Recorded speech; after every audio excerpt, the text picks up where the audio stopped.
திராவிட model ஆட்சி என்ன கிழிச்சிட்டுன்னு கேட்கிறான். மானம் கெட்டவர்களே, இடுப்பில் கட்டிய துண்டை தோளில் போட வைத்த இயக்கம் திராவிட இயக்கம் தான். கும்பகோணத்துல அடிதடி. திண்டுக்கல் சீனிவாசன் என்ன பேசுறதுன்னு தெரியாம பேசுறான்.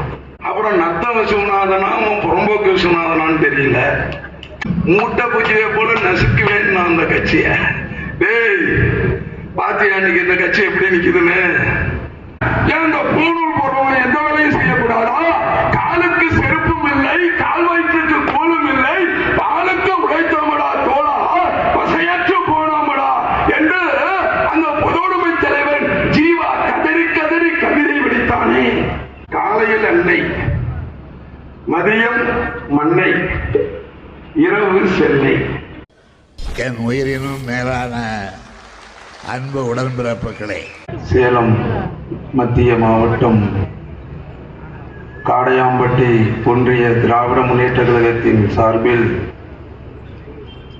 கஞ்சநாயக்கன்பட்டியில் தமிழ்நாடு அரசின் துணை முதல்வர், இளைஞர்களின் எழுச்சி நாயகர் ஆருயிர் அண்ணன் உதயநிதி ஸ்டாலின் அவர்களின் பிறந்த தின கூட்டத்திற்கு தலைமை பொறுப்பேற்றிருக்கிற ஒன்றிய கழகத்தினுடைய ஆற்றல் வாய்ந்த செயலாளர் பாசத்திற்குரிய ஆருயிர் அண்ணன் ரவிச்சந்திரன் அவர்களே, வந்தவர்களே எல்லாம் வரவேற்று மகிழ்ந்திருக்கிற முன்னாள் ஒன்றிய கழகத்தின் செயலாளர், முன்னாள் ஊராட்சியின் துணைத் தலைவர் அருமை அண்ணன் ராஜேந்திரன் அவர்களே, இந்த நிகழ்ச்சியில் எனக்கு முன்னால்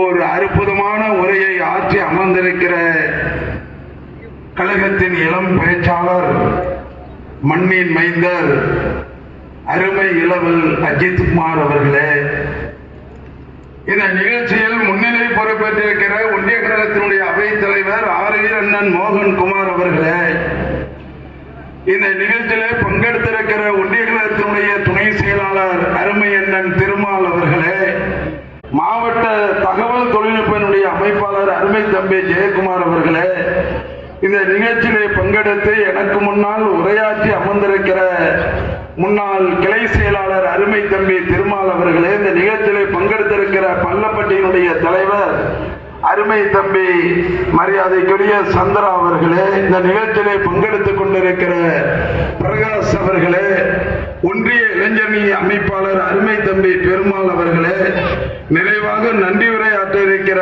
அருமை சகோதரர் நைனா முகமது அவர்களே, காவல்துறை அதிகாரிகளே, பத்திரிகையாளர்களே, உங்கள் அனைவருக்கும் எனது தமிழ் வணக்கம். இன்றைய தினம் தமிழக அரசினுடைய துணை முதலமைச்சர் அண்ணன் உதயநிதி அவர்களின் பிறந்த தின கூட்டம்.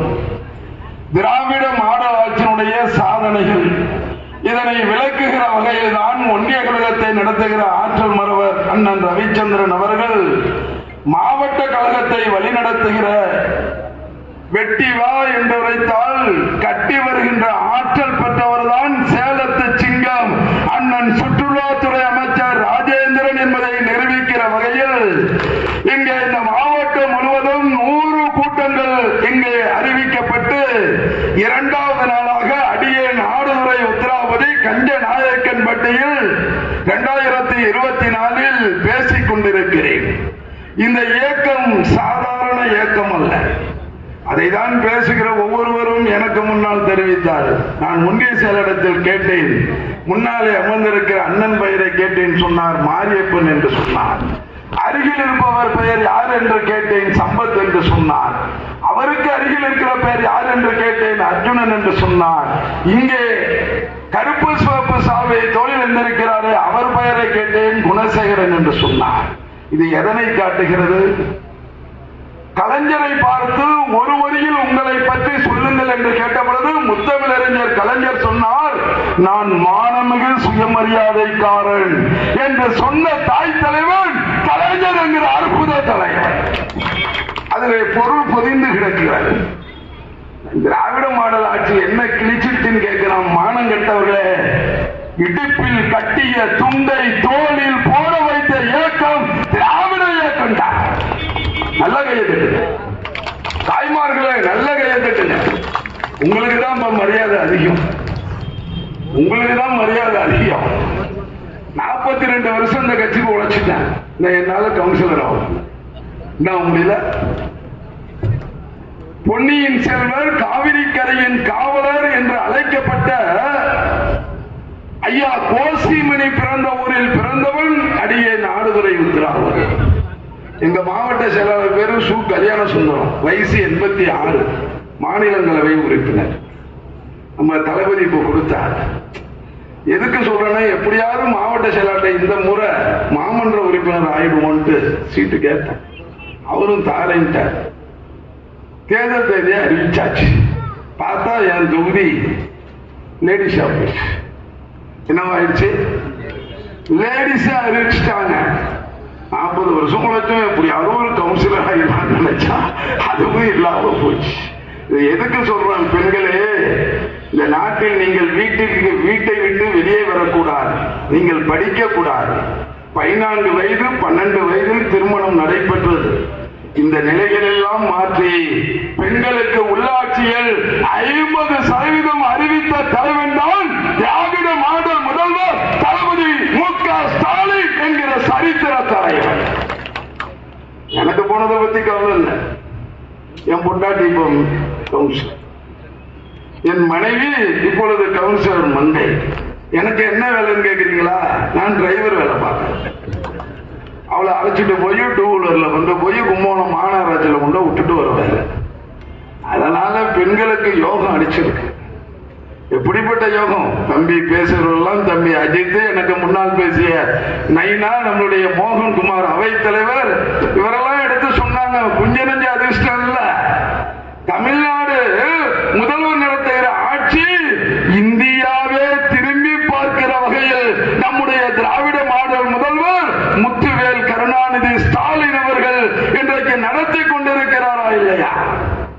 பேசினார் அவைத்தலைவர், நீண்ட நேரம் பேசினார் மோகன்குமார். அது உங்க ஊருக்காரரை பத்தி பேசினார். எடப்பாடி பழனிசாமி, ஆஹா என்ன அற்புதமான தலைவர். தம்பி அஜித் கூட சொன்னார். ஒரு 4 வயசு பையன் அது உட்கார்ந்து இருக்கிறானே முதல் வரிசையில், அவன் பேர் என்னப்பா?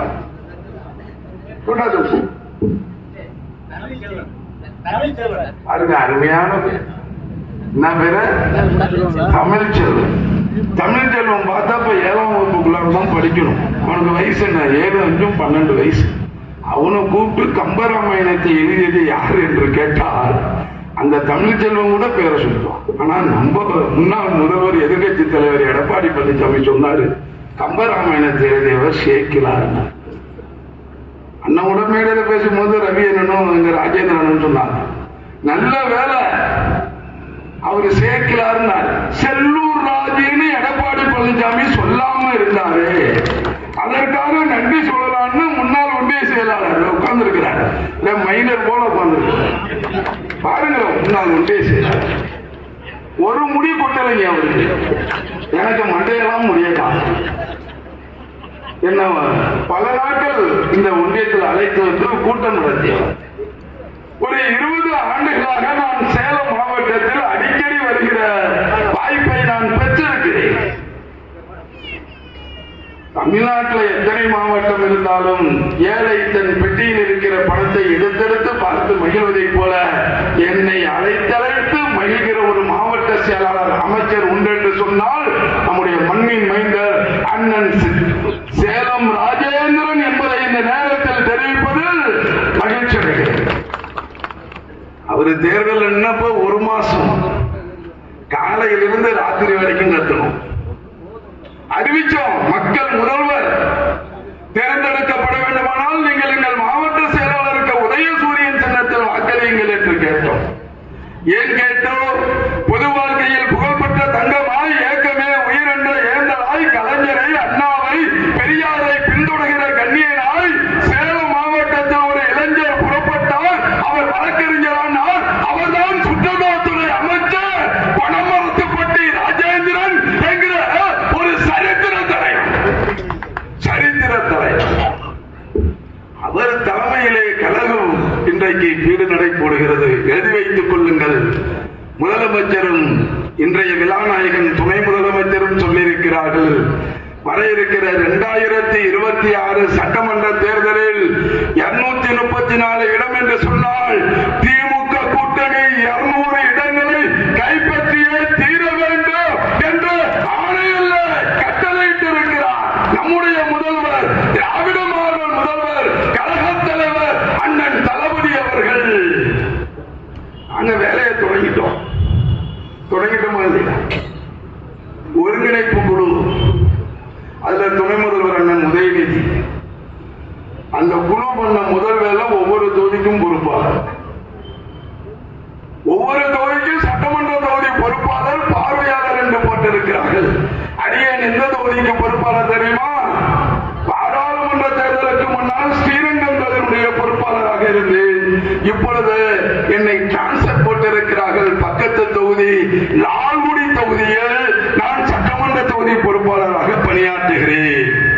மாநில இலக்கியணி துணை செயலாளராக இந்த கழகத்தில் பணியாற்றுகிறேன். வேலைன்னா கட்சி இப்படி வாங்கணும். இன்னைக்கு அவங்களுக்கு தான் கூட்டம் போட்டணும். ஒரு ஊர்ல கூட்டம் நடத்த முடியுதா? கும்பகோணத்துல அடிதடி, திண்டுக்கல் சீனிவாசன் என்ன பேசுறதுன்னு தெரியாம பேசலாம். அப்புறம் நத்த விஸ்வநாதனா அவன் புறம்போக்கு விஸ்வநாதனான்னு தெரியல. ஒரு கட்சினா எப்படி இருக்கணும்னு கலைஞர் கட்டமைச்சு கொடுத்துட்டார். என்ன கொடுத்துட்டாரு? இது கலைஞர் கட்டமைத்தது. இந்த இயக்கம் ஓராண்டுல, ஈராண்டுல 60 ஆண்டு காலம் சட்டமன்றத்தில் தன்னுடைய சட்டமன்ற உறுப்பினர் பதியை தொடங்கியவர். அதனை இறுதி காலம் வரை சட்டமன்ற உறுப்பினராக இருந்த ஒரே தலைவர், தோற்காத தலைவர், முத்தமிழறிஞர் டாக்டர் கலைஞர் என்கிற சரித்திர தலைவர். 60 ஆண்டு காலம் சட்டமன்றத்திலே பணி, அரை நூற்றாண்டு காலம் திராவிட முன்னேற்ற கழகத்தின் தலைவர். ஏன், எப்படி இந்த அதிசயம் எப்படி நடந்தது? திமுகவின் வரலாற்றில் இந்த அதிசயம் எப்படி நடந்தது? கலைஞரை எல்லாரும் தூக்கி போட்டு க்ளோஸ் பண்ணணும்னு நினைச்சான். எவ்வளவோ பேர் மூட்டை பூச்சியை போல நசுக்குவேன் அந்த கட்சிய. டேய் பாத்தியா இன்னைக்கு இந்த கட்சி எப்படி நிக்குதுன்னு? என்னைக்கு செயல் தலைவராக பொறுப்பேற்று தலைவரின் மறைவுக்கு பின்னால் கழக தலைவராக அண்ணன் தளபதி பொறுப்பேற்றதிலிருந்து நின்ற அத்தனை தேர்தலிலும் முடிசூடும் கட்சியாக ஒரு இயக்கம் இந்திய வரலாற்றில் இருக்கிறது என்றால் அது திராவிட முன்னேற்ற கழகம் தான் என்பதை நிரூபித்திருக்கிறார் தளபதி அவர்கள். நிரூபித்திருக்கிறாரா இல்லையா? எப்படி நிரூபிக்க முடிந்தது? ஏன் எடப்பாடியால முடியல? அங்க ஒண்ணுமே இல்லை, பண்டல் ஏது. அஸ்திவாரத்தை யோசிக்காமல் அரண்மனையை நேசிக்க முடியாது என்று ஒரு பழமொழி சொல்வார்கள், முதுமொழி சொல்வார்கள். அங்கே அஸ்திவாரம் இல்லை, திமுகவில் அஸ்திவாரம் பலமாக இருக்கிறது. யாரு போன்றவர்கள் அஸ்திவாரம்? இந்த எதிரில் உட்கார்ந்து இருக்கிறாரு எங்க அண்ணன் குணசேகர் போன்றவர் இந்த இயக்கத்தின் தூணாக இங்கே இருக்கிறார்கள். அவரை போல் பல பேர் இந்த இயக்கத்தில் இருக்கிறோம். கிளைக்கழகம், வட்டக்கழகம், ஆடுகழகம், பேரும் கழகம், மாவட்ட கழகம், தலைமை கழகம் என்று படிப்படியாக இந்த இயக்கம் பல கட்டமைப்புகளை பெற்றிருக்கிறது. அதைதான் நம்முடைய துணை முதலமைச்சர் அண்ணன் உதயநிதி அவர்கள் இளைஞரணி பொறுப்பேற்றதற்கு பிறகு அவர் எப்படி பணியாற்றுகிறார்? ஆச்சரியமா இருக்கு நமக்கு. கம்பன் வீட்டு கட்டுத்தறியும் கவி பாடும் என்று சொல்வார்கள். மீன் குஞ்சுக்கு நீந்த கற்றுக் கொடுக்க வேண்டுமா? உதயநிதி ஸ்டாலின் எந்த குடும்பத்தின் பேரப்பிள்ளை? எண்ணி பாருங்கள், எந்த குடும்பத்தில் பேரப்பிள்ளை? பரணி பலபாடி பாங்குடன் வந்த பைந்தமிழ் நாட்டில் சுரணை சிறிதுமில்லா சோதரர்கள் சிலர் கூடி வர்ணத்தை நிலைநாட்ட வகையின்றி கர்ணங்கள் போட்டாலும் மரணத்தின் உச்சியிலே மானங்காக்க மரத்தமிழா போராடு என்று வர்ணாசிரமத்தை எதிர்த்து கலைஞர் கவிதை தீட்டினார். இதுதான் கலைஞர் தீட்டிய முதல் கவிதை. இதை தீட்டியதற்கு என்ன பரிசு கொடுத்தார்கள் தெரியுமா? சிதம்பரத்தில் அவர் நுழையக்கூடாது. அன்றைக்குதான் முதலிரம். அன்றைக்குதான் கலைஞருக்கு முதலிரம் பத்மாவதி அம்மையார், இசை சித்தர் ஜெயராமனுடைய சகோதரி. இந்த கவிதை எழுதினத்துக்காக சிதம்பரத்திலே நுழையக்கூடாதுன்ட்டான். இது இப்படிப்பட்ட கட்சி தான். வருணாசிரமோ சனாதனம் இப்ப பேர் பேசினாரு தம்பி, நைனா முகமது பேசினாரு, திருமால் பேசினாங்க. சனாதனம் என்ன, வர்ணாசிரமம் என்ன, ஏன் இந்த பூணூல் போடுறவன் எந்த வேலையும் செய்யக்கூடாதா? காலுக்கு செருப்பும் இல்லை, கால் வயிற்றுக்கு கோலும் இல்லை, பாலுக்கு உழைத்தோமடா தோழா, பசையற்று போனோமடா என்று அந்த பொதுவுடைமை தலைவன் ஜீவா கதறி கதறி கவிதை விடுத்தானே. யாருக்குப்பா, யாருக்காக விளைத்தான்? கலைஞர் எழுதிய முதல் கவிதை வர்ணாசிரமம், சனாதனம். அதைதான் உதயநிதி பேசினார்.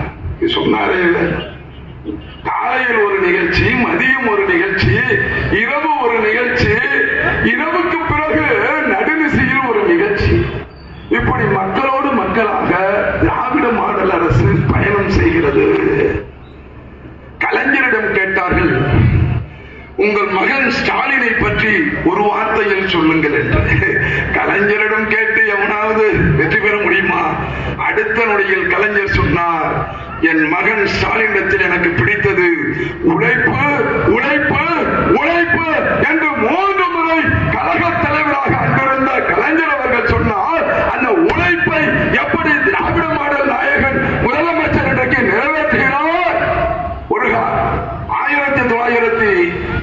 1967 எங்கள் மாவட்டத்திற்கு வருகிறார். கலைஞர் பிறந்த மாவட்டம் தஞ்சை மாவட்டம், ஒன்றிணைந்த தஞ்சை, நாகை, திருக்கோலை. அப்பொழுது ஒரு குறும்புகார பத்திரிகையாளர் கலைஞரிடத்தில் கேட்டார், ஐயா, இன்றைக்கு உங்களுடைய நிகழ்ச்சி நிரல் என்ன என்று கேட்ட பொழுது கலைஞர் அழகாக சொன்னார். நல்ல கேளுங்க இளைஞர்களே, அந்த பிரசன்ஸ் ஆஃப் மைண்ட், கலைஞரிடத்தில் இருக்கிற அறிவு கூர்மை, பிரசன்ஸ் ஆஃப் மைண்ட். பல திறமைகளை கலைஞர் பெற்றவர். ஒரு திறமை, 2 திறமை இல்ல, பல திறமைகளை பெற்றவர். அடுத்த நொடியில் சொன்னார், காலையில் அன்னை. நல்லா கேட்டுங்க, எல்லாரும் கேட்டுக்கணும். காலையில் அன்னை, மதியம் மண்ணை, இரவு சென்னை. கையெழுத்துங்க, இதயத்துக்கு நல்லது. இதெல்லாம் யாருங்க பேச முடியும்? எடப்பாடி பழனிசாமி பேசுவாரா? என்ன தெரியும் எடப்பாடி பழனிசாமி? எங்கன்னா காலையில இருந்து சாப்பாடு போட்டு என்ன யாரு ஒன்றிய செயலாளர் நல்லா 4 இட்லி 8 இட்லியை கொண்டாந்து என்கிட்ட வச்சு, உங்க ஊர்ல எப்போதுமே காலையிலே சிக்கன் உண்டு, சேலத்துல பல முறை சாப்பிட்டுருக்கேன். எங்க ஊர்ல எல்லாம் மதியான ராத்திரி தான் கிடைக்கும் அசைவம். ஆனா உங்க ஊர்ல எப்படின்னா விடிய காலையில 8 மணிக்கே இந்த எல்லாமும் ரெடியா இருக்கு. சரி சாப்பிடுங்கன்னா ஒரு 4 இட்லி சாப்பிடலாம், 6 இட்லி சாப்பிடலாம்.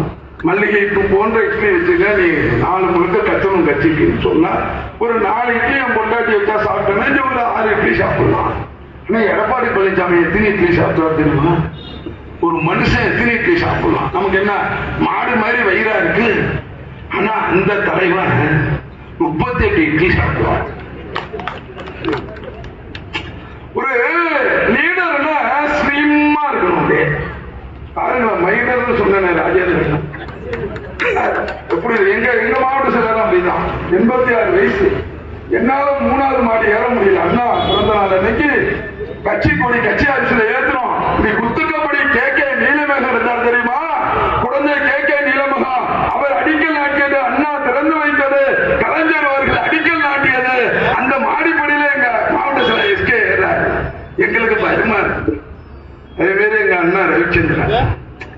இப்படி இந்த கட்சியை பார்த்தாலே அந்த மேடையில ஒரு அட்டகாசமா இருக்கும். பொதுக்குழு உறுப்பினர் கருணாகரன், இந்த பக்கம் நைனா முகமது, மோகன்குமார். நைனா முகமது யாரு?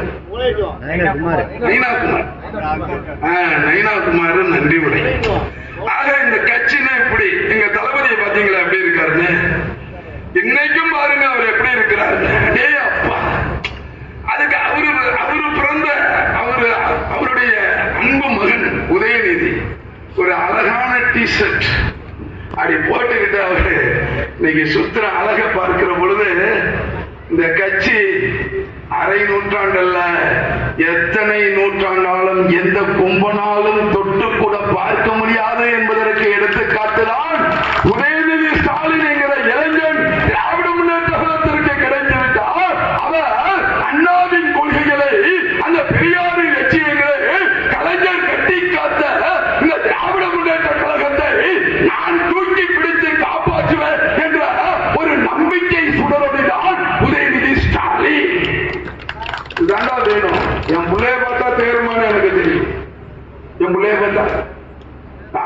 பேர் வச்சிருக்கேன். லா காலேஜ் படிக்கிறான். காலையில 4:30 மணிக்கு எழுந்திருக்கணும் சார். இதுதான் கலைஞர், இதுதான் கோசிமணி, இதுதான் உங்க அமைச்சர் சேவன் ராஜேந்திரன். இதுதாங்க 24 மணி நேரமும் உழைக்கணும்.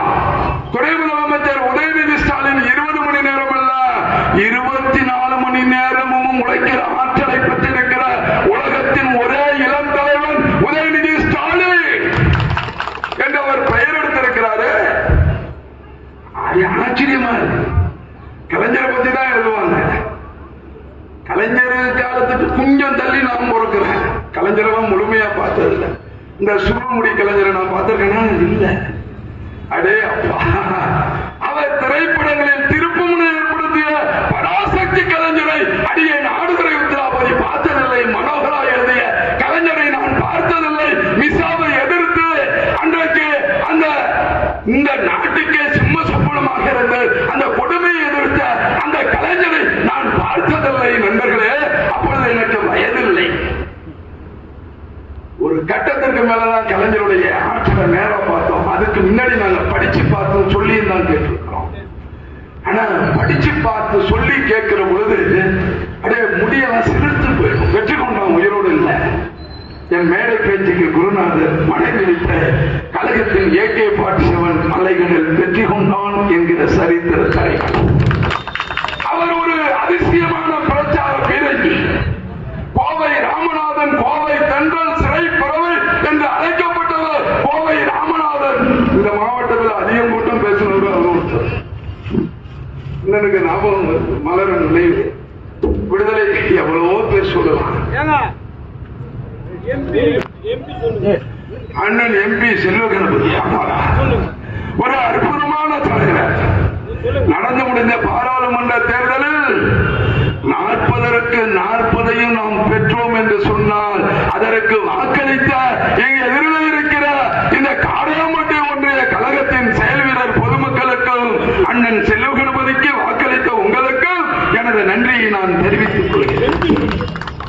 பாராளுமன்ற உறுப்பினர் MP தான்.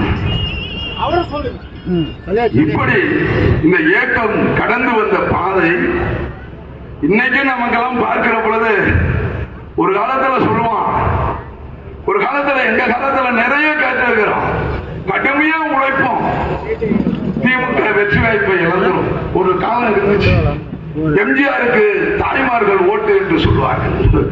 ஆனால் அதெல்லாம் இப்ப போயிடுச்சு. அந்த ஓட்டெல்லாம் இனி யாருக்கும் கிடையாது. திராவிட மாடல் முதல்வர் அண்ணன் தளபதி அவர்களுக்கு தான் என்றென்றும் தாய்மார்களுடைய வாக்கு வங்கி என்பதை இந்த அரசு நிரூபித்திருக்கிறது.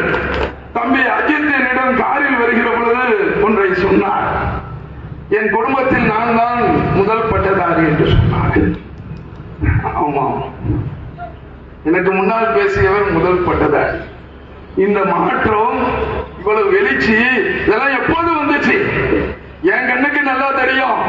ஒரு தெருவுக்கு நாங்க செருப்பு போட்டு போக முடியாது. நான் பார்த்திருக்கிறேன், அப்பனோட போகும்போது, என் பாட்டனோட போகும்போது என்ன போட்டு போக முடியாது?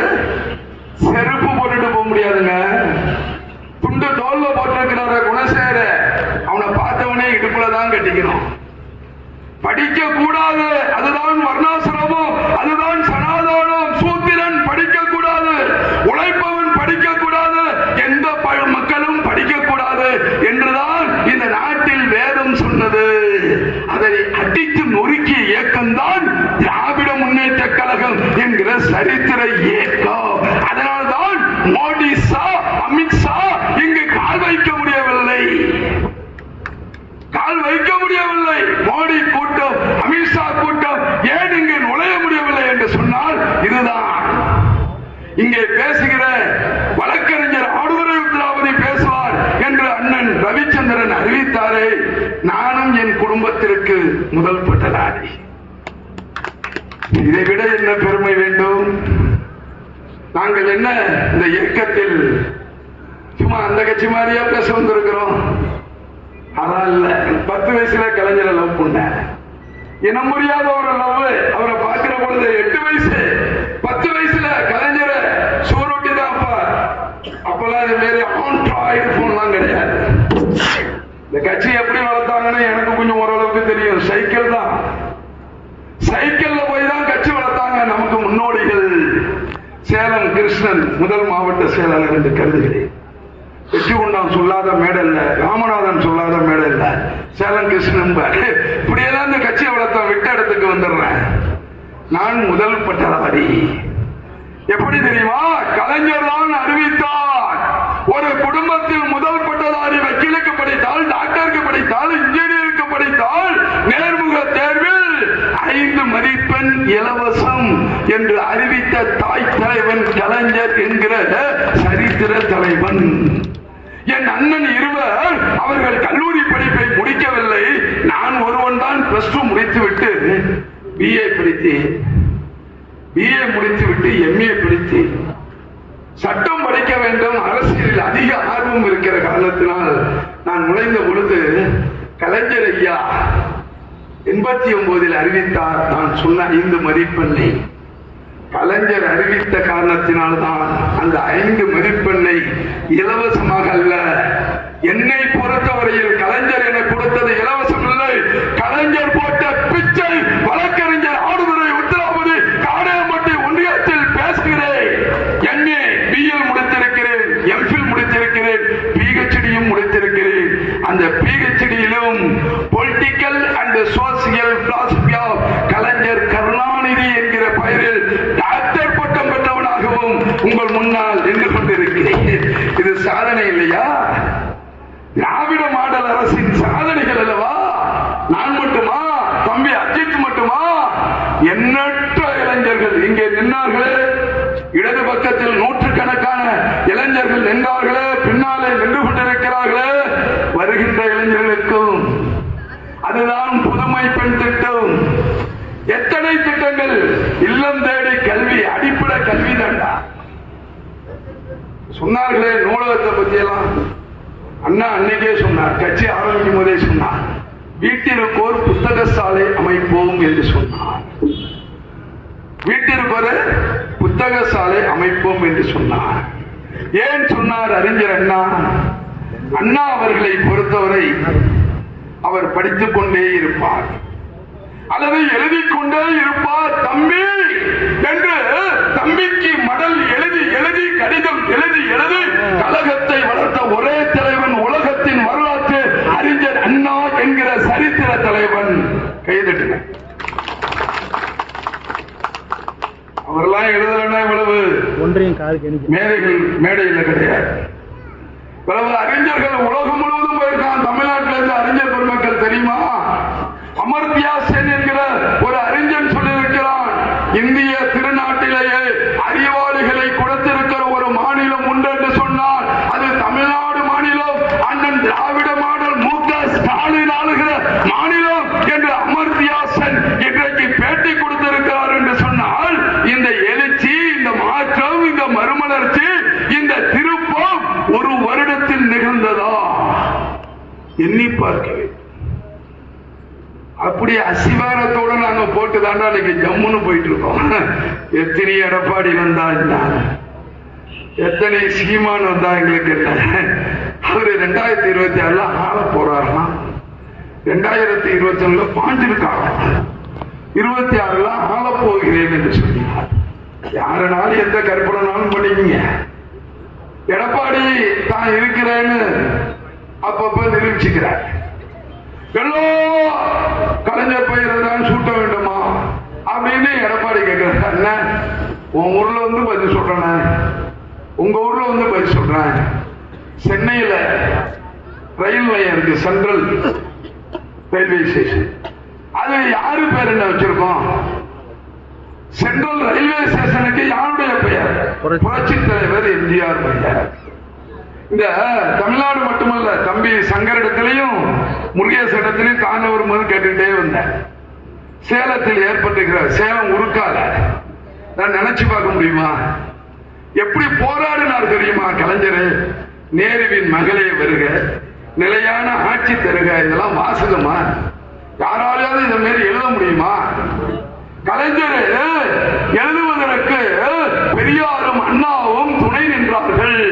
தம்பிக்கு கடிதம் எழுதினார், இரவு 11 மணிக்கு உட்கார்ந்து அண்ணா எழுதுவாராம், விடியற் காலை ஆகிவிடுமாம். அவருடைய துணைவியார் ராணி அம்மையார், அண்ணா பொழுது புலந்து விட்டது,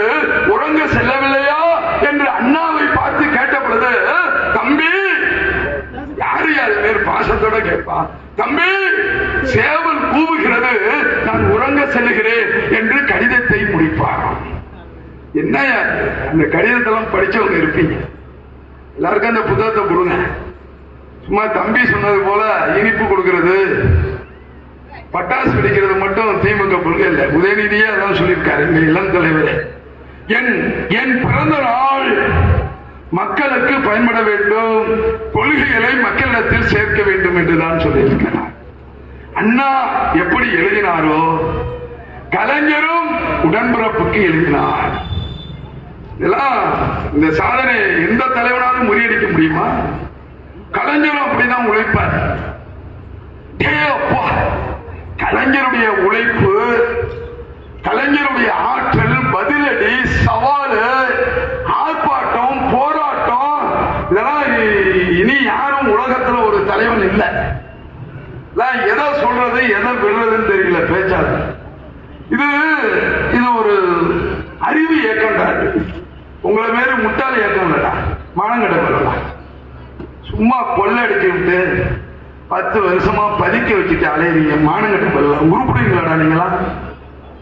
பேசுற நாங்களாம் 20,000 30,000 வக்கீல் தொழில சம்பாதிக்கிறதுக்கே படாத பாடுபட்டு நியாயமா வாழ்றோம்டா. நியாயமான ஒரு வாழ்க்கை வேண்டும். கலைஞரின் தொண்டன், தளபதியின் தொண்டன், உதயநிதி ஸ்டாலின் தொண்டன் என்று சொன்னால் ஒரு கரைபடியாத கரத்திற்கு சொந்தக்காரனாக திமுக காரன் இருக்க வேண்டும் என்பதற்காக இங்கே 10 மாற்று தங்கம் தான் எங்கள் மாவட்ட செயலாளர் பணமறுத்தப்பட்டு அண்ணன் ராஜேந்திரன் என்கிற ஒரு சரித்திர தலைவன் தான், வெற்றி தலைவன் தான்.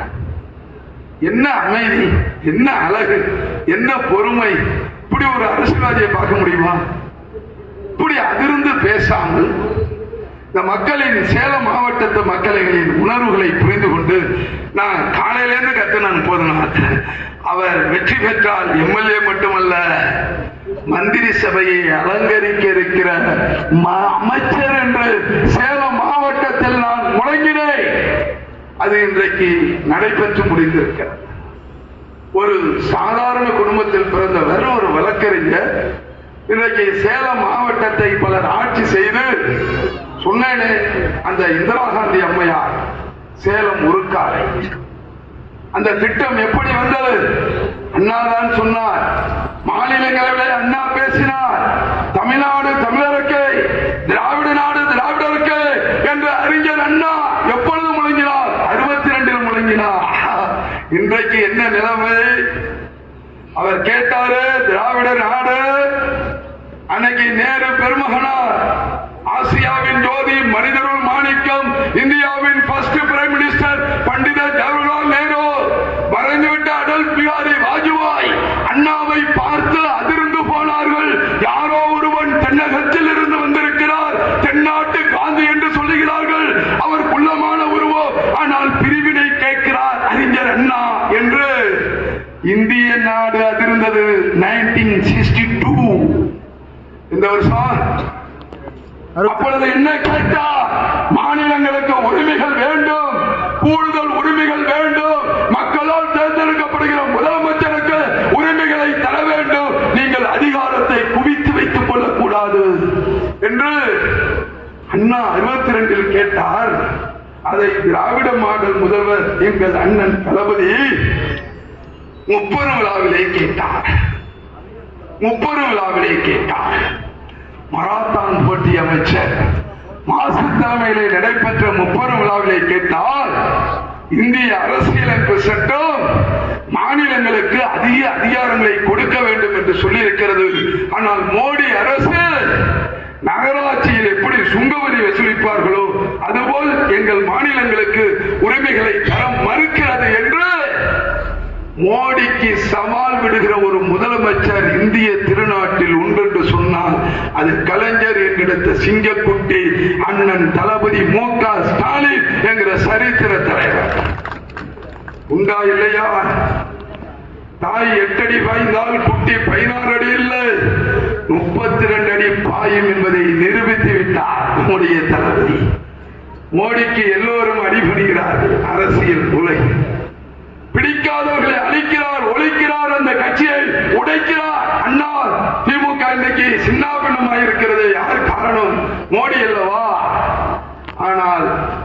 மோடி பருப்பு வேகாத ஒரு இயக்கம் உண்டென்று சொன்னால் அது திமுக கழகமும் அதன் தலைவர் தளபதியிடத்திலிருந்தால் மோகனின் அமித்ஷாவுடைய மோடியுடைய பருப்பு வேக முடியவில்லை. காரணம் என்ன? இது கொள்கையால் வளர்ந்த இயக்கம். இயக்கம் கொள்கையால் வளர்ந்த இயக்கம். இந்த இயக்கம் அடே அப்பா திரும்பி பார்க்கிற பொழுது ஏராளமான தியாகிகள் நினைவு கூறுவார். பெரியாரின் படம் டிஜிட்டல் போர்டில் இருக்கு பாருங்க. பெரியாரின் படம், அண்ணாவின் படம். எப்படி அப்பா அந்த கட்சியை வளர்த்தார்? எங்கேயா ஆடவரில் பிறந்த என்ன தம்பின்னு கூப்பிட்டு வச்சு கொஞ்சிறாரு தாய்மாரி ரவிச்சந்திரனும் ராஜேந்திரனும். அண்ணாவையே சொன்னாரு, ஒரு தாயின் மணிவயிறு தாங்காத காரணத்தினால் பல தாயின் வயிற்றிலே பிறந்த தம்பிமார்கள். எப்படி அந்த உறவு பாசத்தை அண்ணா கொடுத்தாரு? இப்படிதாங்க கட்சி. அண்ணாவுக்கு முன்னால் இந்திய திருநாட்டில் ஒரு கட்சி என்று சொன்னால் தலைவன் தொண்டன் தான். ஆனால் அண்ணா பொறுப்பேற்றதற்கு பிறகுதான் பாசத்தை கொடுத்தார். அண்ணன் தம்பி, அண்ணன் தம்பி என்கிற பாசத்தின்படி இந்த கட்சி ஆலமரமாய் நிமிர்ந்திருக்கிறது. கலைஞரும் உடன்பிறப்பே. நாம் எல்லோரும் மனிதர்கள், நாம் எல்லோரும் உறவுக்காரர்கள் என்று அண்ணா சொன்னார். நாம் எல்லோரும் மனிதர்கள், நாம் எல்லோரும் உறவுக்காரர்கள். ஆயிட்டுமா? எல்லோரும் உறவுக்காரர்கள். எதில் இருக்கீங்களே? இதுதான் கருப்பு சேப்பு, இதுதான் உதய சூரியன். அதனாலதான் சமத்துவபுரம் சொன்னார்களே. மோகன்குமாரும் பேசும்போது சொன்னாரே, சமத்துவபுரம் சாதாரண திட்டங்களா? காலை உணவு திட்டம் சாதாரண திட்டமா? படிக்கிறோமே, எல்லாம் இலவசமே, எல்லாம் இலவசம். 96 சொன்னோம். கருவறை தொடங்கி கல்லறை வரைன்னு 96 சொல்லிட்டோம். 96 இந்த திட்டத்தை எப்பொழுது சொன்னோம்? அதுக்கு பிறகு 5 வருஷம் ஆட்சி ஆண்டுட்டோம். 2006 11 இப்ப 2021 இருந்து என்ன திட்டம்? இன்னைக்கு மகாராஷ்டிரால ஜெயிக்கிறான்னா நம்ம பாலிசி எடுத்து ஜெயிக்கிறான். அவன் அதுல நிறைய திருமண பண்ணி இருக்கிறான், அது வேற. ஆனால் இன்றைக்கு நாம் மகளிருக்கு உரிமை தொகை கொடுத்திருக்கிறோமே, அவர்கள் 1500 என்று சொல்லி இருக்கிறார்கள். என்ன சொல்லியிருக்காங்க? 1500 சொல்லி அவன் ஜெயிக்கிறான். இல்ல, எங்க பாலிசி தாண்டா. சமூகநீதி காவலர் பிபிசி என்று நாம் ஏன் அந்த பிரைம் மினிஸ்டரை அழைத்தோம்? அவர்தான் மண்டல் கமிஷனை நடைமுறைப்படுத்தினார். இது ஏன் என்று சொன்னால், மத்திய அரசிலும் இடஒதுக்கீடு வேண்டும், இங்கே உள்ள எல்லா மக்களுக்கும் இடஒதுக்கீடு வேண்டும் என்பதை நிலைநாட்டியவர் பிபிசி. கலைஞர் தான் முன்மொழிந்தார். தேசிய முன்னணி மாநாடு அன்றைக்கு தளபதி இளைஞரனுடைய செயலாளர். அடே அப்பா திரும்பி பார்க்க வைத்தார். இந்திராவை அழைத்தவரும் அவர். இந்திரா ஆட்சி இங்கே வரக்கூடாது என்று அன்றைக்கு பெரிய சக்தியாக இருந்து அந்த மிசாவுக்கு பிறகு அந்த நிலையை எடுத்தவரும் அவர். சக்கர நாற்காலியில் சுழன்ற போதும் கலைஞர் ஒரு சக்தி வாய்ந்த தலைவனாக இருந்தார். இதுதான் வரலாறு. சக்கர நாற்காலியில போறார் அவர். அத்தியாயம் க்ளோஸ் நானும் மானங்கட்ட வெள்ளம். அவர் குடும்பத்து உறுப்பினர் ஒருவரை திகார் சிறைச்சாலையிலே அடைத்தார்கள். ஆதிக்க சக்திகள் அடைத்தது நண்பர்களே. சக்கர நாற்காலியில் சுழன்ற பொழுது அந்த சவாலை ஏற்றுக்கொண்டு அந்த சவாலை முறியடித்து அரசியல் களத்தில் மீண்டும் வெற்றி வாகை சூடியவர் கலைஞர் என்கிற சரித்திர தலைவர். இந்த தலைவனால முடியும். யாராவது எண்ணி பார்க்க முடியுமா? எவ்வளவு திட்டங்கள், எவ்வளவு செயல்பாடுகள் சொன்னார்களே. பிச்சைக்காரர் மறுவாழ்வு, தொழுநோய், இதான் தொழுநோய் சொன்னார்களே. பேசிய பொழுது முதல் ரேஷன் கார்டு நம்ம தான் கொண்டு வந்தோம். ஏன் இன்னைக்கு பெண்கள் மகளிர் காவல்துறையில் இருக்கிறார்களே, மகளிருக்கு காவல்துறையில் இடம் உண்டு என்கிற சட்டத்தை நிறைவேற்றியவர் கலைஞர் என்கிற பெருமகனா? உண்டா இல்லையா? இன்னைக்கு பெண்கள் 30%, 35% அரசு வேலை வாய்ப்பில் கொண்டு வந்தது யார்? பெரியாரின் கனவுகளை, அண்ணாவின் லட்சியங்களை கலைஞர் செருக செருக நிறைவேற்றினார். அண்ணா மறைந்து போய்விட்டார். மணிவிழா காணாமலேயே மறைந்து போய்விட்டார். 59 வயது நிறைவடைகிற பொழுதே அண்ணா மறைந்து போய்விட்டார்.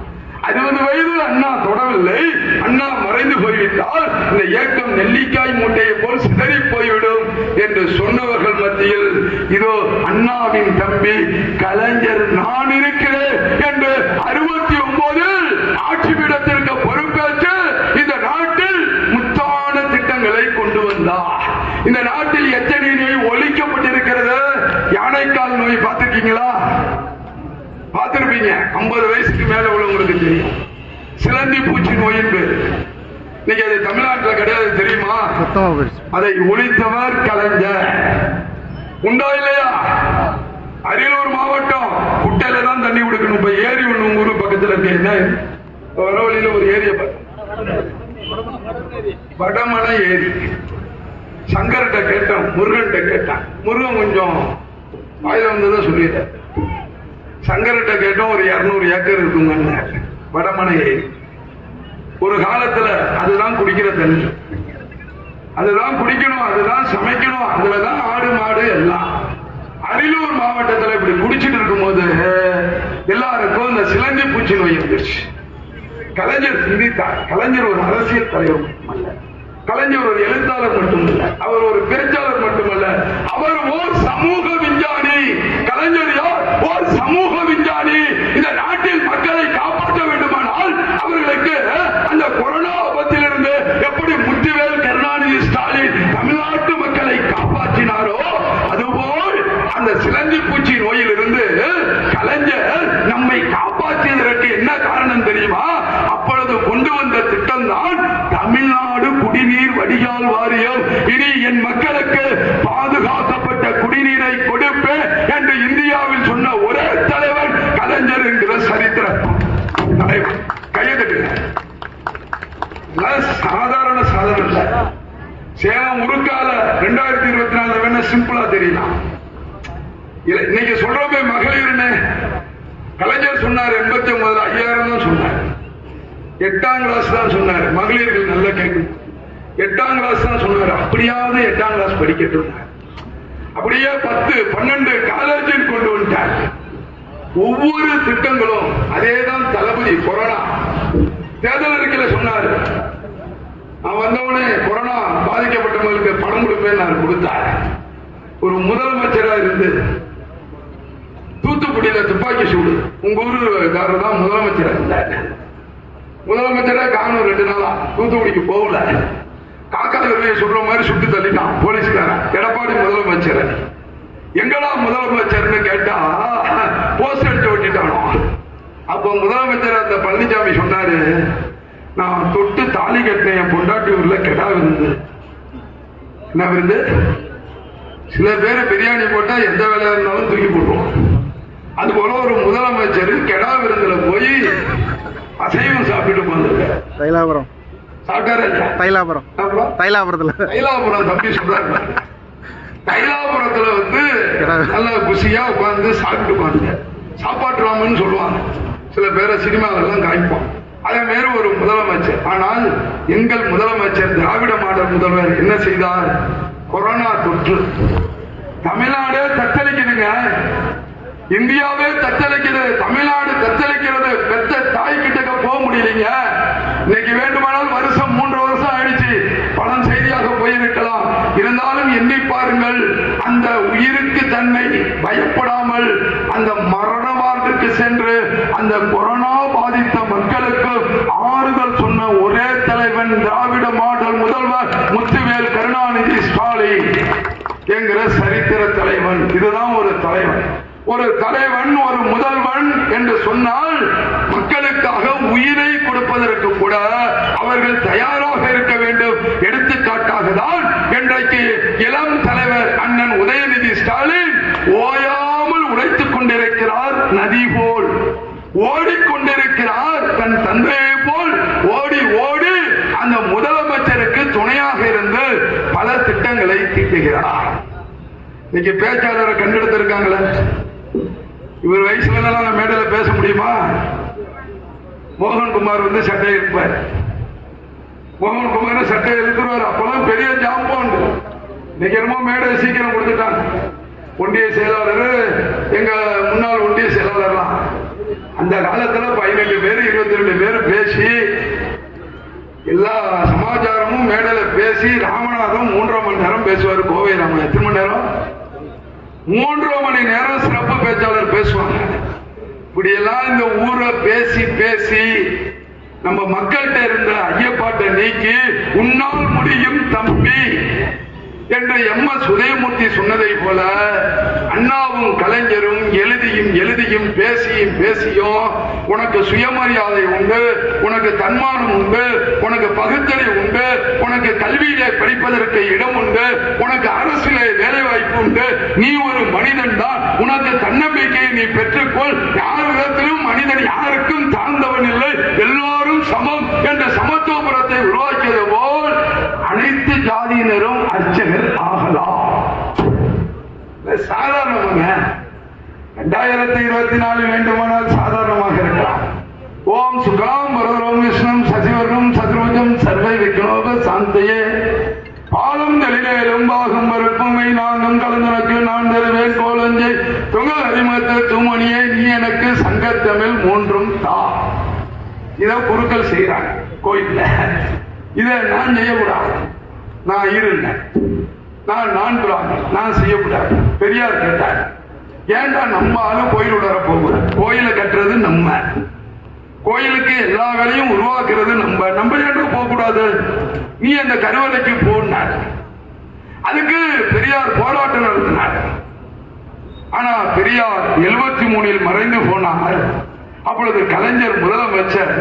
அந்த பெரியாரை அடக்கம் செய்த பொழுது தலைவர் கலைஞர் சொன்னார், பெரியாரின் கொள்கைகளை லட்சியங்களை நாம் ஒன்றொன்றாக நிறைவேற்றி வந்துவிட்டோம். ஆனால் பெரியார் கண் முன்னால் பார்க்காமல் போகிற ஒரு செயல் திட்டம் எது என்று சொன்னார், அனைத்து ஜாதியினர் அர்ச்சகர் ஆகலாம் என்பதை நம்மால் இன்றும் நிறைவேற்ற முடியவில்லை.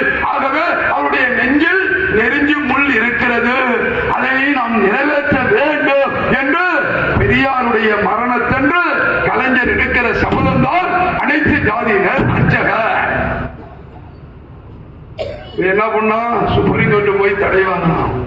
அந்த தடையை அடைத்து நுரைக்கு இன்றைக்கு மாரியப்பன் என்கிற அந்த பிராமணர் அல்லாதோர் ஒருவர் அர்ச்சகர் ஆயிருக்கிறார் என்று சொன்னார். அது திராவிட மாடல் ஆட்சியின் சாதனை அல்லவா? என்னை பாருங்கள், இந்த ஆட்சி, இந்த பவுஸ், இந்த மரியாதை எங்க இருந்தது? எல்லாம் கூரை வீடுதான். எங்க தெருவில் எல்லாம் கூரை வீடு, இன்னைக்கு எல்லாம் காங்கிரீட் வீடு. இன்னைக்கு எல்லாம் காங்கிரீட் வீடு சார். மோடி இன்னைக்குதான் மோடி ஸ்கீம் கொடுக்கலாம். தலைவர் அன்னைக்கே கொடுத்துட்டார். இன்னைக்கு 69 முதலமைச்சரான பிறகு இந்தியாவிலேயே காங்கிரீட் வீடை கட்டி கொடுத்த ஒரே தலைவர் கலைஞர் என்கிற சரித்திர தலைவர். நாம வரலாறுங்க. காலை உணவு திட்டம் முதலமைச்சர் கொண்டு வந்திருக்கிறார். எதுக்காக? நேற்று சுந்தர வடிவேலன் ஒரு கல்வி அதிகாரி இருந்தான், ஜெயக்குமார், நல்லா கேட்டு, சுற்றுச்சூழல் அணி அமைப்பாளர், ஐடி இங்க சூப்பர் இருக்கு, தகவல் தொழில்நுட்ப அணி. ஆனால் இன்றைக்கு எண்ணி பார்க்க வேண்டும், எத்தனை திட்டங்கள் கலைஞர் கொண்டு வந்ததை தளபதி இன்றைக்கு மெருகு ஏற்றுகிறார். மதிய உணவு திட்டம் நீதி கட்சி கொண்டு வந்தது. அதன் பிறகு காமராஜர் மதிய உணவு திட்டத்தை கொண்டு வந்தார். அவர்தான் கல்விமான் என்று அழைக்கப்பட்டார். அவர்தான் தர்ம வீரர் என்று அழைக்கப்பட்டார். அவர்தான் கல்வியை தந்த வள்ளல் என்று அழைக்கப்பட்டவர் பெருந்தலைவர் காமராஜர். அவர் அந்த பொழுதுதான் தடிக்கு உளுந்தால் தொடக்க பள்ளி, ஓடி விழுந்தால் உயர்நிலை பள்ளி என்பதை தமிழ்நாட்டில் கொண்டு வந்தவர் தர்ம வீரர் காமராஜர். எங்களுக்கு ஒன்றும் வேறுபாடு இல்லை. அவனை மாதிரி யார் கொண்டு வந்தோமோ அந்த திட்டத்தை அப்படியே சொல்லுவோம். எம்ஜிஆர் கொண்டு வந்த திட்டத்தை மாற்றினாரா கலைஞர்? இல்லை, அவர் பெயரிலேயே இருந்தது திட்டம். எடப்பாடி கேட்கிறாரு, கலைஞரின் பெயரை ஏன் வைக்க வேண்டும் என்று கேட்கிற பழனிசாமியே, உனக்கு என்ன தகுதி இருக்கிறது? கலைஞர் யார்? கலைஞர் என்ன தனி மனிதரா? இந்த நாடு வாழ்கிற மனிதர்கள் வாழ்கிறவரை கலைஞர் என்கிற பெயர் ஒலித்துக் கொண்டே இருக்கும். ஒவ்வொரு குடும்பத்திலும், ஒவ்வொரு நிலவாசப்படியிலும் கலைஞர் வாழ்ந்து கொண்டே இருப்பார். என்ன காரணம்? இப்படி பயனாளிகளை பார்த்து பயன் மட்டுமா எல்லா சமூக நீதி எல்லாம் அடங்கிருச்சு. கலைஞருடைய வரலாறு எல்லாமும் இன்றைக்கு நிரம்பி இருக்கிற காரணத்தினால்தான் எம்ஜிஆர் கொடுத்த சத்துணவோடு 2 முட்டையை கொடுத்தார். 5 முட்டையை அப்புறம் அறிவிச்சார். அப்ப கூட நம்ம அமைச்சர் சேலம் அமைச்சர் சட்டசபையில் கேட்டார். எம்எல்ஏ இருந்த பொழுது கலைஞரை பார்த்து 2006 கேட்டார். நம்முடைய மண்ணின் மைந்தர் மக்கள் தொண்டர் சிரித்த முகத்துக்கு சொந்தக்காரர் எங்கள் பணமரத்துப்பட்டி வணக்கத்திற்குரிய மாண்புமிகு அண்ணன் ராஜேந்திர அவர்கள் சட்டமன்றத்தில் கேட்டால், ஐயா முதல்வர் ஐயா கலைஞர் ஐயா நீங்கள் முட்டை கொடுக்கிறீர்களே அதை ஆம்லெட்டாக கொடுக்கக்கூடாதா? சூப்பர் கேள்வி. கலைஞருக்கு எப்படி இருக்கா? அடுத்த நொடி சொன்னாரு, தம்பி ராஜேந்திரா முட்டையை விட ஆம்லெட் ருசியாக தான் இருக்கும். ஆனால் நம் தமிழ்நாட்டில் அங்கு வேலை செய்கிறவர்கள் புத்திசாலிகள் ஒரு முட்டையில் 3 ஆம்லெட் போட்டு விடுவார்கள். சிரிக்கப்பா இதய நோயே வராது. இதெல்லாம் பிரசன்ஸ் ஆஃப் மைண்டுங்க. பழனிசாமிக்கு வருமா, செல்லூர் ராஜுக்கு வருமா, கர்மா கோல் போட்டான மானகட்டமா சயின்டிஸ்ட் நீ என்ன பெரிய அப்துல் கலாமா? சயின்டிஸ்ட் மாதிரி தெருமாக்களை கொண்டு போட்டு அந்த தண்ணி ஆவியாகிறத மறைக்கிறேன்னு இந்த மக்கள் படத்தை கோடி கோடியா வீணாக்குனீங்களா? மானகட்ட போயிடா வயிறு எரியுதுறாங்களுக்கு. 10 வருஷத்தை குட்டிச்சோட ஆக்கிட்டீங்களா? அம்மாவை வச்சு செஞ்சீங்களா? 78 நாள் அப்போலோல வச்சு. உங்க கட்சி தாண்டா சொன்னான். பிஹெச் பாண்டியன் பையன் சொன்னாண்டா. முதலமைச்சர் ஜெயலலிதா இரும்பு கம்பியால் தாக்கப்பட்டு கொலை செய்யப்பட்டு நாங்கள் சொல்ல தர்ம யுத்தம் நடத்துகிறேன் ஓ பன்னீர்செல்வம் சொன்னாரா? ஆனால் திமுக காரன் என்ன சொன்னோம் தெரியுமா? ஜெயலலிதா மறைந்த பொழுது ஐடி விங்க ஜெயக்குமார் உட்கார்ந்திருக்கிறாரு. அப்பொழுது எல்லோரும் ஒன்று எழுதினோம். என்ன எழுதினோம் தெரியுமா? கண்ணியத்தோடு எழுதினோம். ஜெயலலிதா மறைந்தென்று என்ன எழுதினோம் தெரியுமா? வலைதளத்தில் ஜெயலலிதா அவர்களே உங்களை நாட்டை ஆள வேண்டாம் என்றுதான் சொன்னமே ஒழிய வாழ வேண்டாம் என்று எந்த திமுக காரணம் சொல்லவில்லை. இந்த நடவடிக்கை இந்த சிந்தனை எங்கிருந்து வந்தது? பெரியார் சொன்னார் கடவுளை மற என்று சொன்னார், மனிதனை நிலை என்று சொன்னார். கடவுளை கற்பித்தவன் முட்டாள் அயோக்கியன் காட்டுமிராண்டு என்று பெரியார் சொன்னார். ஆனால் அவர் வீட்டுக்கு போகிற பக்தர்களுக்கு அவர் தடை விதித்ததில்லை. எங்கள் ஊரில் இருந்து திராவிட கழகத்தை சேர்ந்த ரத்தினம் ஒரு சிவபூஜை செல்வரை அழைத்து செல்வார். சிவபூஜை பண்ணுவதற்கு பெரியார் வீட்டில் இடம் கொடுத்தவனாம் தந்தை பெரியார். இதெல்லாம் வரலாற்று ஆவணங்கள். நான் பேசுகிற செய்திகள் திருச்சி செல்வேந்திரன் அவர்கள் சொன்ன செய்திகள். உயிரோடு இருக்கிறார், வயதுத்தின் காரணமாக வீட்டில் இருக்கிறார். திருச்சி செல்வேந்திரன் அற்புதமான சிந்தனையாளர்கள், பேச்சாளர்கள், எழுத்தாளர்கள். இந்த இனம் வாழ்வதற்கு இங்கே வந்து நின்றார்களே இந்த இளைஞர்கள், இந்த இளைஞருடைய எதிர்காலம் தொலைநோக்கு பார்வையோடு பெரியார் சிந்தித்தார், அண்ணா சிந்தித்தார். மாணவர்களை பார்த்து கேட்கிறேன் என்று அறிஞர் அண்ணா பேசினார். இந்த இயக்கம் ஆரம்பித்து 18 ஆண்டு காலம் காத்திருந்தார் அறிஞர் அண்ணா. கட்சி ஆரம்பித்த 1ஆம் ஆண்டிலேயே நான் முதலமைச்சர் என்று அறிஞர் அண்ணா எந்த காலத்திலும் சொல்லவில்லை. நண்பர்களே குறித்து வைத்துக் கொள்ளுங்கள். இன்றைக்கு கட்சி ஆரம்பித்து 3 மாதம் கூட ஆகவில்லை. வருங்கால முதல்வர் என்ற நடிகரை சொல்கிறார்களே, இந்த நாட்டில் இதை அனுமதிக்கலாமா என்பதை ஒரு கணம் சிந்தித்து பாருங்கள். அண்ணா 18 ஆண்டு காலம் திராவிட முன்னேற்ற கழகத்தை தோற்றுவித்து கல்லூரிகளில் பேசினார். அண்ணா பேசினால் அந்த பார்வையாளர் மாடங்கள் நிரம்பி வழியும். அண்ணா சட்டமன்றத்தில் பேசினார், அந்த மாடங்கள் நிரம்பி வழியும். வெட்டவெளி மைதானத்தில் என்று கேட்கிறேன், பதில் சொல்லுங்கள் என்று அண்ணா கேட்டு இந்த நாட்டில் மிகப்பெரிய திருப்புமுனை உருவாக்கி திமுகவிற்கு கொத்து கொத்தாக தம்பிமார்கள் உடன்பிறப்புகள் இந்த இயக்கத்தில் அர்ப்பணித்துக் கொண்டார்கள். இதுதான் வரலாறு. இப்படி அண்ணா உணர்த்து 67 முதலமைச்சர் பொறுப்பை ஏற்று தமிழ்நாடு என்று பெயர் சூட்டியிருந்தார். சென்னை ராஜதானி என்கிற பெயரை தமிழ்நாடு என்று சூட்டியிருந்தார். சுயமரியாதை திருமணம். நம்ம வாழ்க்கையில பாப்பானுக்கும் நமக்கும் தரகு இருக்கக்கூடாது. சுயமரியாதை வீட்டில் இருக்கிற பெரியவனை எடுத்து கூப்பிட்டு தாலியை கொடுத்து கேட்டான் அப்படின்னா சொன்னாரு. எந்த பாப்பானாவது அறுப்பு இருக்கிறானா, நாத்து நடுறானா, உயர்வான வேலையை மேட்டுக்குடியில இருந்து செய்வார். ஆனால் இப்படி இருந்த சமூகத்தை இன்னைக்கு நான் வரும்போது கேட்டேன், சங்கர்கிட்ட கேட்டேன், இந்த பகுதி என்ன பகுதின்னு கேட்டேன். விவசாய பகுதினார். நானும் ஒரு விவசாயி, எனக்கு தெரியும் பாச்சகால் எதுன்னு தெரியும், வடிகால் எதுன்னு தெரியும், விவசாயத்தினுடைய அருமை பெருமைகள் தெரியும். ஒரு போகம் விளைஞ்சதுன்னா அடுத்த போகம் தலையில துண்டு போட்டுட்டு அலையணும். அறுவடை போகலான்னு நினைச்சிட்டு இருப்போம். அது என்னது, புகையான வந்து அடிச்சிடும். என்ன அடிச்சிடும்? புகைய அடிச்சு நெல்மணி எல்லாம் பதர்மணியா மாறிடும். இது ஒரு காலத்தில் இருந்தது. கலைஞர் தான் சிந்தித்தார். சப்ஜெக்டுக்கு வரம் பாத்துங்க. எனக்கு முன்னால பேசியவர்கள் சொன்னார்கள், எங்கள் மாவட்டம் தஞ்சை மாவட்டம், கருப்பையா மூப்பினாரு, பாண்டியாரு, அவரு இவருன்னு இவங்கள்ட்ட தான் இருந்துச்சு 1000 ஏக்கர் 2000 ஏக்கர். குத்தகைதாரர்களுக்கு யாரு? கோசிமணி, மேக்கரிமங்கலத்தில் பிறந்த போக்கிரி என்று கலைஞர் அழைத்தார். பொன்னியின் செல்வர் என்று கோசிமணி அழைத்தார். அண்ணாவை போல் கலைஞரை போல் கோசிமணியும் நாடகத்தில் நடித்தார். சமூக சீர்திருத்த கருத்துக்களை, சமூக நீதி கருத்துக்களை நாடகத்தின் மூலமாக வெளிப்படுத்தினார்கள். இந்த நாடு எழுச்சி கொண்டது. அப்படிதான் இந்த நாட்டை உருவாக்கி விவசாயிகளுக்கு பாதுகாப்பு சட்டத்தை கொண்டு வந்து, விவசாயிக்கு 2 ஏக்கர் வேணும், 4 ஏக்கர் வேணும், உள்ளூர் நில சொந்தம், குத்தகைதாரர் பாக்கி, அவன் வாரம் ஒரு முறை விளைஞ்சாலும் விளையாட்டாலும் 10 மூட்டை விளைஞ்சா அதுல பாதி, இப்படியெல்லாம் ஒரு சட்டத்தை சட்டப்பூர்வமாக அங்கீகரிச்ச இயக்கம் தான் திமுக என்கிற மாபெரும் இயக்கம். இன்னைக்கு எல்லாரும் 2 ஏக்கர் 4 ஏக்கர் வச்சிருக்கோமா? எல்லாருக்கும் சொன்னாரா கலைஞர்? நான் ஆட்சிக்கு வந்தால் 2 ஏக்கர் கொடுப்பேன் சொன்னார். தமிழ்நாட்டில் இருக்கிற நிலங்களை பிரித்தெடுத்து 2 ஏக்கர் கொடுப்பேன். கொடுத்தாரா? யாருங்க செய்ய முடியும்? 2 ஏக்கர் 600 புலி. அப்பொழுதுதான் 89 சொன்னார், எந்த விவசாயியும் கலைஞரிடத்தில் கோரிக்கை வைக்கவில்லை இலவச மின்சாரம் வேண்டும் என்று. ஆனால் 89 முதலமைச்சர் பொறுப்பை ஏற்ற கலைஞர் ஒரு சரித்திர சாதனையை செய்தார்.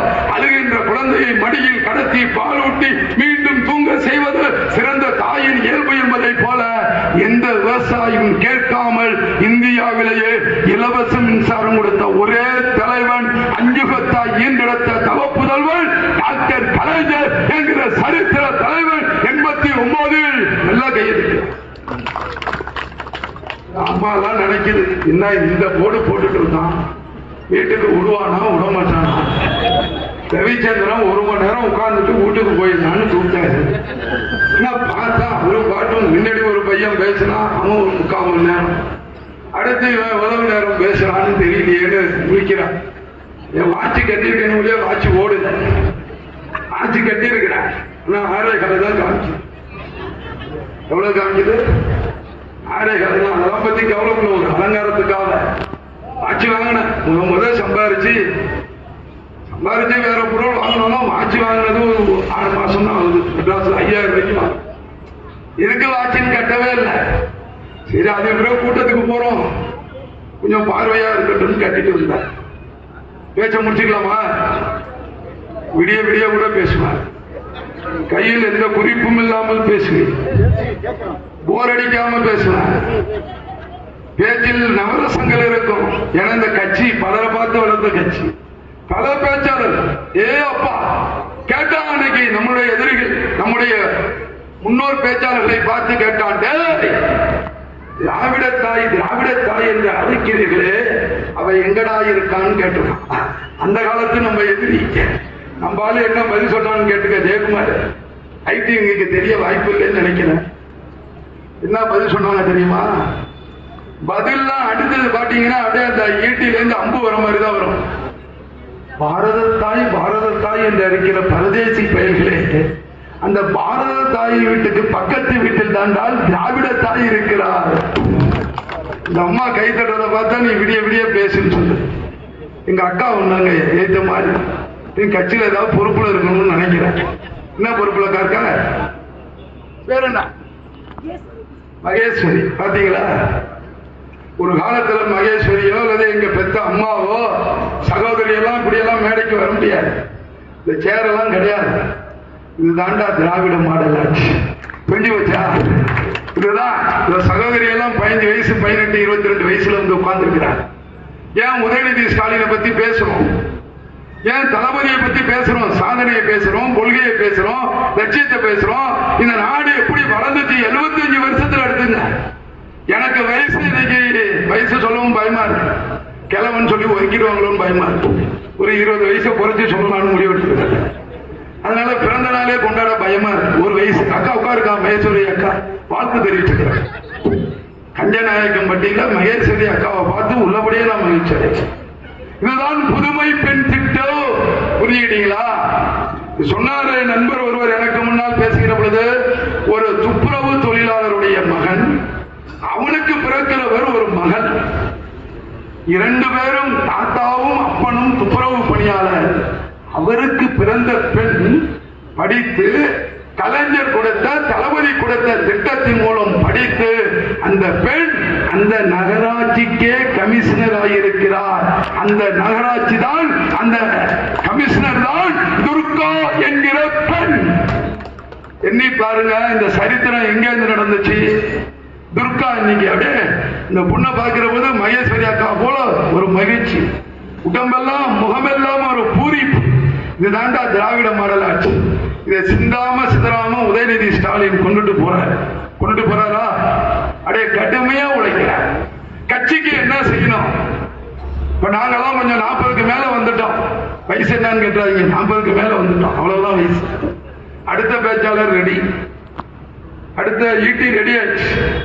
அதனால இந்த கட்சி என்றைக்கும் சிரஞ்சீவியாக இருக்கிற ஒரு இயக்கம் இந்திய திருநாட்டில் ஒன்று என்று சொன்னால் அது அண்ணா உருவாக்கிய திராவிட முன்னேற்ற கழகம். என்றைக்கும் மிருகு குறையாமல் கம்பீரமாக ராஜ கம்பீரமாக இருக்கும் என்பதற்கு எடுத்துக்காட்டுதான் துணை முதலமைச்சர் அண்ணன் உதயநிதி ஸ்டாலின் இன்றைக்கு துணை முதல்வராக இளைஞரணி செயலராக பொறுப்பேற்று அவர் கண் அசைவில் இந்த நாடு எல்லா நிலையிலும் முன்னேறி கொண்டிருக்கிறது. முடிச்சிடலாமல்ல? இங்க ஒன்றே சார் எவ்வளவு நேரம் நான் பேசியிருப்பேன்? 1 hour மேல. ஜெயக்குமார் வீட்டுக்கு போகணும் போது 1 மணி நேரம் எல்லாருமே போயா, நானும் போயாகணும், கும்பகோணம் போயாகணும். ஆகவே அருமை நண்பர்களே, 1 மணி நேரம் பேசியிருப்பதாக சொல்லுகிறார்கள். கரும்பு தின்பதற்கு கூலியா வேண்டும். திமுக காரன் என்றால் பேசியே வளர்ந்த இயக்கம். இவர்களுக்கு 10 தலைப்பு கொடுத்த பொழுது முதல் தலைப்பு என்னது? நல்லா சொல்லுங்க. சுயமரியாதைக்காரர் கலைஞர். 2வது தலைப்பு என்ன தெரியுமா? பேசியே வென்ற இயக்கம் திமுக என்று இளம் தலைவர் நம்முடைய துணை முதலமைச்சர் அண்ணன் உதயநிதி தலைப்பு கொடுத்திருந்தார். பேசியே வென்ற இயக்கம். இந்த ரேடியோ செட்டுக்கு நான் நன்றி சொல்லி ஆகும். 5 பேர் உட்கார்ந்து இருக்கிறாங்க. எப்பொழுதும் நாங்களுக்கு பல அனுபவம் உண்டு. பார்ப்போம், ஒரு ஆளு வயசுக்கு வராத ஒருத்தனை போட்டுட்டு செட்டை கட்டிட்டு போயிடுவாங்க. நான் வந்ததுல இருந்து என்ன ரேடியோஸ் தம்பிது? செல்வகுமார் ரேடியோஸ். தொழிலுக்கு மட்டும் வந்ததா தெரியல, என்ன கருத்துக்களை பேசுகிறார்கள் என்று கூர்மையாக உள்வாங்குகிறார்.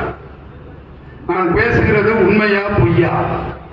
அண்ணாவும் சொன்னார், கலைஞரும் சொன்னார், பெரியாரும் சொன்னார். நான் சொல்லுவதை நீ நம்பாதே, உன் பகுத்தறிவை கொண்டு ஆராய்ந்து பார்த்து சரி என்றால் ஏற்றுக்கொள், இல்லை என்றால் தூக்கி வீசிவிடு என்று சொன்ன திராவிட இயக்க தலைவர்கள் தான் பெரியார், அண்ணா, கலைஞர், தளபதி, நம்முடைய இளம் தலைவர் அண்ணன் உதயநிதி. இந்த செல்வகுமார் ரேடியோஸில் 5 பேர் இந்த ஒலிபெருக்கி சிறப்பாக செயல்பட வேண்டும் என்று முழு கவனத்தோடு செயல்படுகிறார்கள். ஒரு பேச்சாளனுக்கு என்ன தேவை சொல்லுங்கள் பாரு.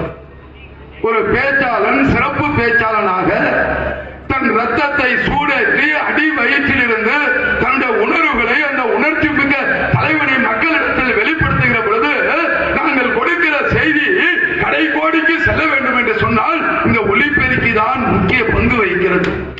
அந்த செல்வகுமார் ரேடியோஸை போன்றவர்களுக்கு நான் நன்றி தெரிவிப்பதற்கு முன்னால், அண்ணா 67 முதலமைச்சர் பொறுப்பை ஏற்ற பொழுது அண்ணாவிடத்தில் ஒரு நிருபர் கேட்டார், அண்ணா அவர்களே அகற்றவே முடியாது என்கிற காங்கிரஸ் ஆட்சி அகற்றியதற்கு உங்களுக்கு என்ன கருவி தேவைப்பட்டது என்று கேட்ட பொழுது அந்த தென்னாட்டு காந்தி